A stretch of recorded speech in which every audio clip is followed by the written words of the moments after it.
Hola, vamos a continuar con esta serie de por qué decimos que el pisco es el espíritu del Perú, ¿no? Esta es la parte 16 de estos episodios o estas series, ¿no? Vamos a conversar un poco sobre la cata, sobre todo de Quebranta. Tengo una cata que hicimos hace ya un tiempo, en la cual yo doy una opinión sobre el pisco que más puntaje le di, que fue un pisco, era una cata de Quebranta, por si acaso, ¿no? Donde teníamos 3, 4, 6 piscos, ¿no? De Quebranta, y yo le di el mayor puntaje a uno de ellos, que fue el Quebranta, un Quebranta Cérvulo, le di 91 puntos. Los que me conocen saben que yo soy bien amarrete en cuanto a los puntajes. Es bien difícil que yo dé puntajes tan altos, pero indudablemente me sorprendió este pisco y por lo tanto le di el puntaje que le di, ¿no? Y fue, digamos, simplemente que es así, no todos le dieron el mismo puntaje, ¿no? Acá podemos ver que el Cérvulo tuvo 86 puntos al final y no fue el de mayor puntaje, porque así fue el de mayor puntaje, ¿no?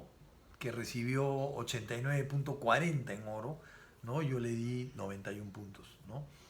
Pero para llegar a eso, indudablemente no siempre ocurre, ¿no? No siempre ocurre que uno da puntajes tan altos, ¿no? Siempre está buscando uno como catador el puntaje, el pisco 100, ¿no? Que tenga 100 puntos.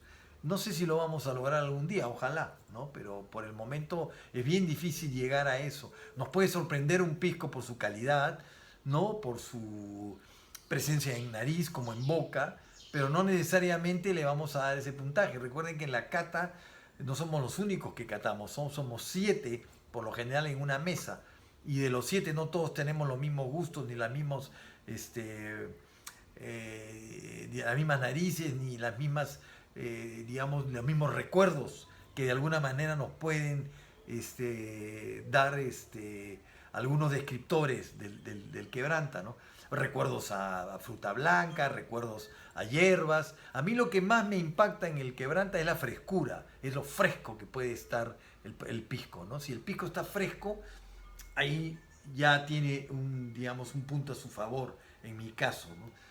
Recuerden que esta uva es una uva nativa, es una uva que solamente crece en el Perú y que es la más sembrada y que además es la que mayor cantidad de producción de pisco tiene, ¿no? Es usada además para hacer el pisco sour. Un pisco sour se hace con pisco quebranta, no hay otra. O sea, cuando vayan ustedes a tomar un pisco sour, yo les recomiendo que hasta soliciten qué marca de pisco es el que ustedes desean para su pisco sour, pero siempre un quebranta, ¿no? Que es con el que realmente se va a apreciar el cóctel de bandera que tenemos, que se llama el pisco sour. Acá tenemos un pisco quebranta, uno de mis secretos también, que en nariz marca una frescura muy especial. Me encanta este pisco, es un pisco bien quebranta y eso, iqueño además, ¿no? Todavía no tenemos quebrantas en Lima y más al sur que sorprendan, ¿no? Hay quebrantas, en más, en Lima hay quebrantas que tienen ligeros notas cítricas, cosa que no debe tener el quebranta. Si vamos a hablar de tipicidad, la tipicidad en el quebranta no marca flores, ni marca cítricos. Marca más bien hierba, marca más bien hierba seca, hierba fresca, heno, ¿no? Marca más bien fruta blanca, níspero, puede marcar membrillo, puede marcar manzana, algo de plátano, pero no le va a marcar un cítrico ni una flor.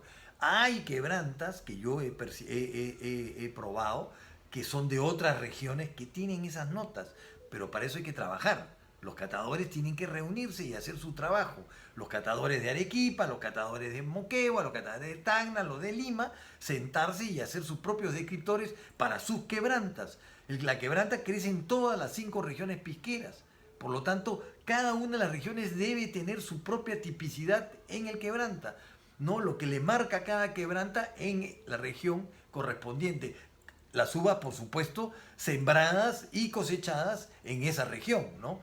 De ahí se elabora el quebranta y uno hace sus propios descriptores. Cada uno de estos quebrantas tiene sus propios descriptores y son distintos a los descriptores de Ica. Pero ese trabajo hay que hacerlo. Ese es un trabajo que hay que hacer, que está pendiente, ¿no? Pero bueno, sigamos acá. Tenemos limpio, brillante, siempre en vista. Y en nariz está muy bien. Me encanta porque es bien, bien fresco y es sobre todo herbáceo, neutro, ¿no? Perfecto para un pisco sour. Me encanta. Mm. En boca está muy bien. Marca frescura, marca la fruta blanca. Hay una persistencia media larga. El alcohol está integrado. Es un pisco bien logrado, ¿no? Creo que dentro de los piscos que hay en esta cata que hicimos y que yo le di el puntaje más alto a este quebranta de Cérvulo,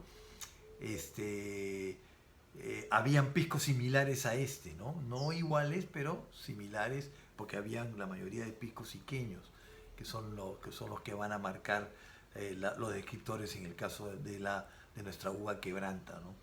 Voy a dejarles en la descripción el enlace a esta cata, ¿no? Que hicimos, que es la 200 y pico, si no me equivoco. A ver, voy a ver acá si aparece, no aparece. Me parece que es una cata que se hizo en el 2020. Le voy a dejar en la descripción y le voy a dejar también enlaces a los descriptores, al trabajo de descriptores que hicimos con el profesor Palma ya hace varios años y que debería replicarse, ¿no? Para seguir marcando nuestros nuevos descriptores, que si lo hubieran, ¿no? Y poder tener realmente una gran cantidad de posibilidades para la cata, ¿no? Eso ha sido todo por hoy. No se olviden de dar pulgar para arriba si les gustó el video. Si desean recibir más información sobre este tema, clic en la campanita. Siempre con responsabilidad. Nos estamos viendo en cualquier momento. Hasta la próxima. Chao.